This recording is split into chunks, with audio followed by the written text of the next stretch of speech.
A grassroots lobbying group has sent a letter to Gallatin County residents slamming Commissioner Joe Skinner, who's running for re-election. Skinner says the letter makes false and misleading statements. I think it's a tactic that I think voters are starting to see through personally, to use a faceless organization to do your dirty work. The letter is from the Western Tradition Partnership. It describes itself as a no-compromise nonprofit group dedicated to fighting environmental extremism. We're a 501c4 grassroots group that you can find on westerntradition.org, www.westerntradition.org, and we encourage everybody to check us out.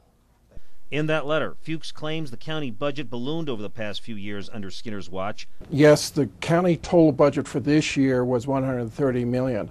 However, 5 years ago, approximately when Joe came into office, the budget was actually $70,700,000, or 85% increases happened in that time.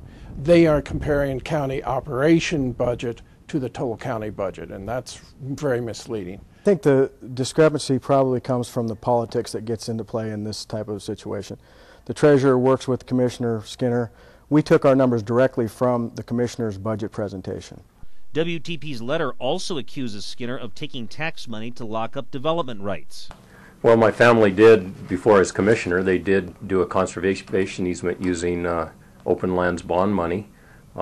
Totally legit, totally ethical. The issue is that he really did get the money, and he really did provide a conservation easement. And WTP accuses Skinner of passing regulations that raise the cost of building houses. You know, I don't know where they got that. I think they just pulled that completely out of the air, because I have no idea where that would have come from. And he voted for a regulation that requires sprinkler systems on new home construction. And we checked with home builders, and the requirement of that regulation is going to increase the cost of new home construction by $15,000. Skinner says these tactics are political hit jobs. Because when you give out erroneous or distorted information, it really is unfair, because the voters are out there trying to gather information to make the right decision. We send out candidate surveys. We take those surveys, and in the case with Joe, we never got a survey back. I didn't respond to their survey because it seemed to me that the questions posed to me were very slanted.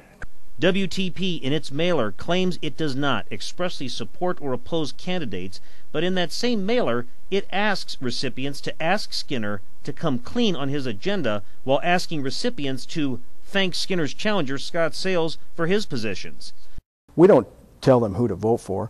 Whether this letter will change what voters in Gallatin County think about the candidates remains to be seen. In Bozeman for the News Channel, I'm Jonathan Athens.